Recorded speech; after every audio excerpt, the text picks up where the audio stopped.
بسم الله الرحمن الرحيم الحمد لله رب العالمين اللهم صل وسلم وبارك على سيدنا محمد الأمين وعلى آله وصحبه أجمعين.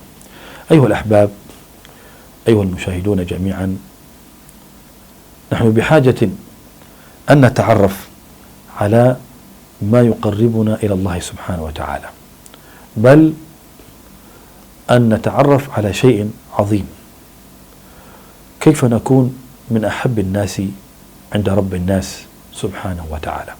يدلنا النبي صلى الله عليه وسلم على شيء مهم في حياتنا ينبغي أن نتحقق به، وهو سهل ميسر على كل إنسان وعلى كل مسلم. فإذا تحقق المسلم بهذا الوصف صار من أحب الناس عند الله سبحانه وتعالى. يا ترى ما هو هذا الشيء؟ فلنتابع حديث رسول الله صلى الله عليه وآله وسلم ولنستمع إلى شرح واف بذلك إن شاء الله تعالى.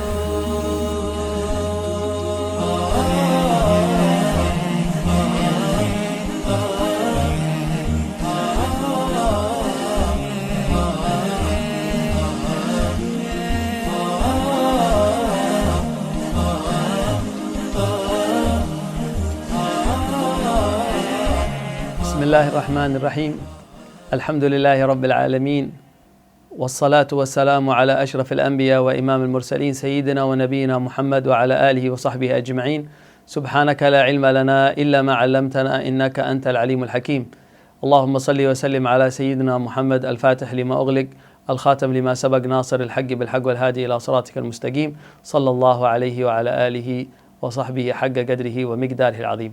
أما بعد, dear brothers and sisters in Islam, now we are in the commentary of hadith of the book of Mukhtar al-Hadith, select prophetic traditions by Al-Habib Umar bin Hafid.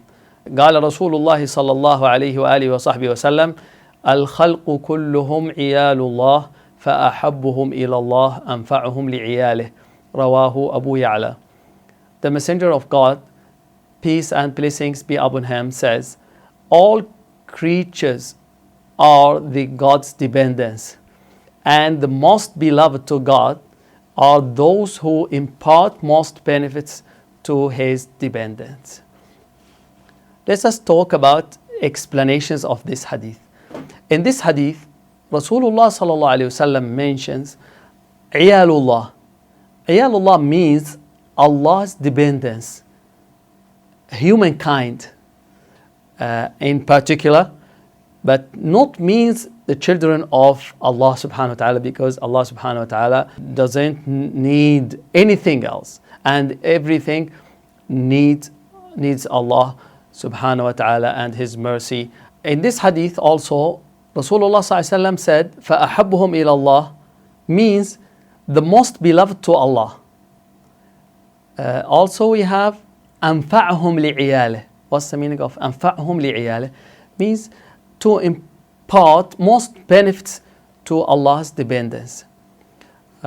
Some scholars said, and another commentary of this hadith, that means al-khalqu kulluhum iyalullah, Allah's dependents, all creatures are Allah's dependents, and the beloved, the most beloved to Allah subhanahu wa ta'ala, to God, are those who impart most benefits to his children, himself, the man himself or the woman herself.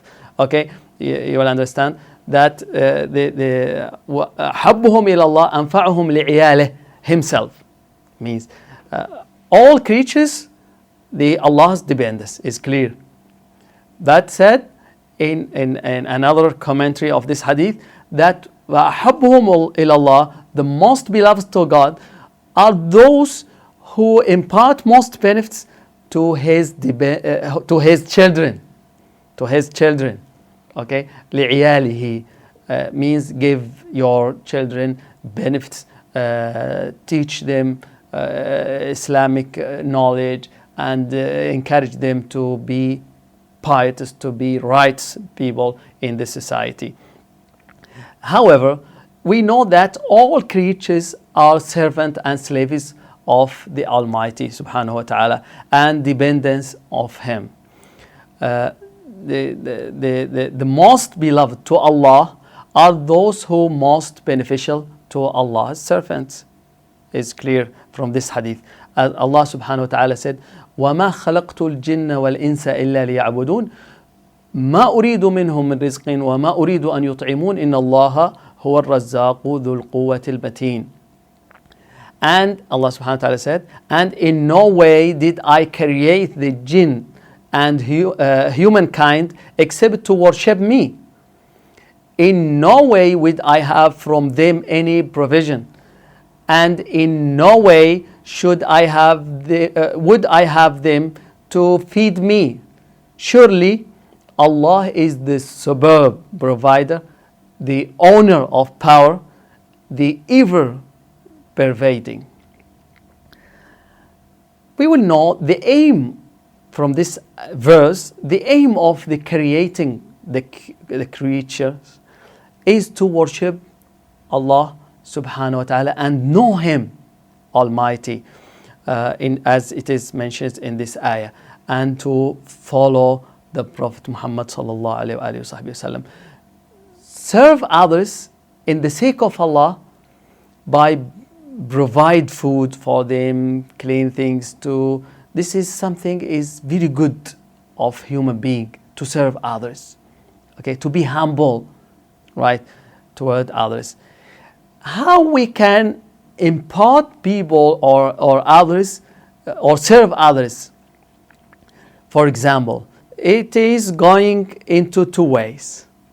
The first one, for example, for non-Muslims. Some people, they think only this is only for to treat Muslims. No, Allah said, Al-Khalqu kulluhum, all creatures, Muslims, non-Muslims, animals, plants, everything, all creatures of Allah subhanahu wa ta'ala, Allah's dependence. So, with non-Muslims, how to serve them, how to impart benefits for them. In Islam, by love them as they are Allah creatures. Non-Muslims, love them as only they are Allah's creatures, and wishing them to convert or embrace Islam by what? By our behavior, by your behavior and treatment, to introduce the beautiful picture about the Islam and treat others to follow the instructions of the Quran. Don't follow them, all the non-Muslims, in bad things, and preserve good manners in ourselves, in our families. Okay, with Muslims, love all Muslims for the sake of Allah subhanahu wa ta'ala, and help them, serve them as possible as you can, and regardless of their race, of their place, of their nationality. Any Muslim, help them, love them, try to advise them as you can. Some scholars said is the most important to than to teach them Islam. Let them to look at your behavior. All right, teaching them Islam or Islamic knowledge is very important, is a good, okay, and also if it is in polite, in gentle way, it will be better. They will accept it from you to your teaching. But we have to treat them with our behavior.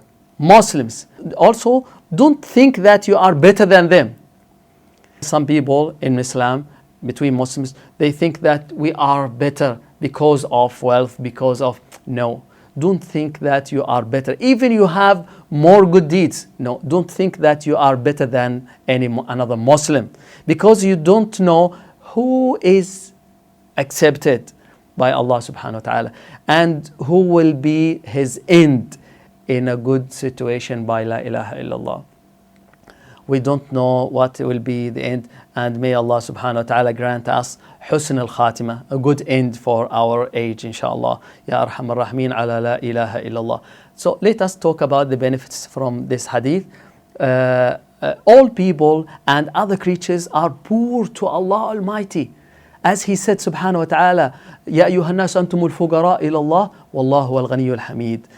O you mankind, you are the poor in relation to Allah, and Allah is the one who is the ever affluent, the ever praiseworthy.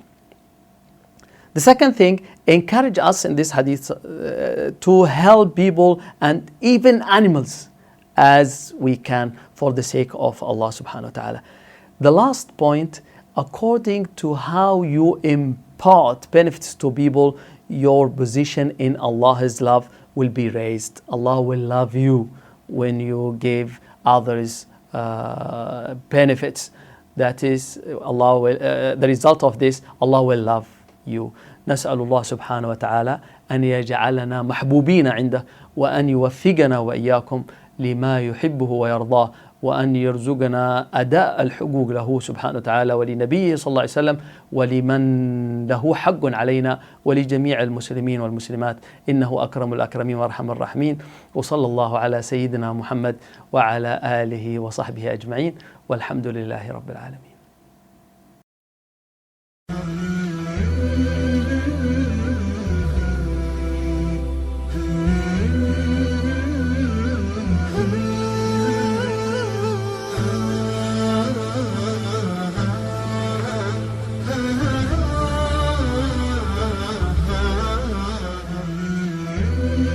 بسم الله الرحمن الرحيم. الحمد لله رب العالمين وصلى الله وسلم وبارك على سيدنا محمد وعلى آله وصحبه وسلم. Alhamdulillah, segala puji bagi Allah subhanahu wa ta'ala, dan salawat dan salam ke atas junjungan besar kita Muhammad sallallahu alaihi wasallam. Alhamdulillah, untuk makluman semua, kami telah dapat bangunan yang sesuai untuk Madrasah Anwar Al-Batul di Subang Bestari, Shah Alam.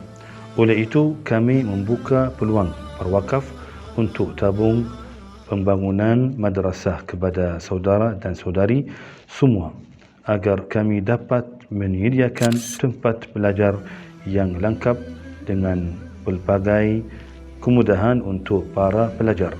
InsyaAllah, kepada mereka yang berminat boleh hubungi pihak pengurusan melalui link yang disediakan.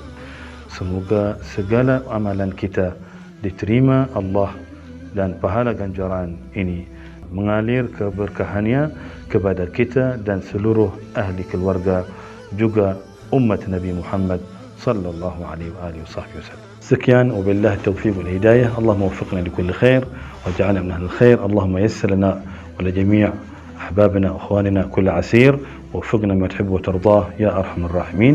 وصلى الله على سيدنا محمد وعلى آله وصحبه وسلم والحمد لله رب العالمين.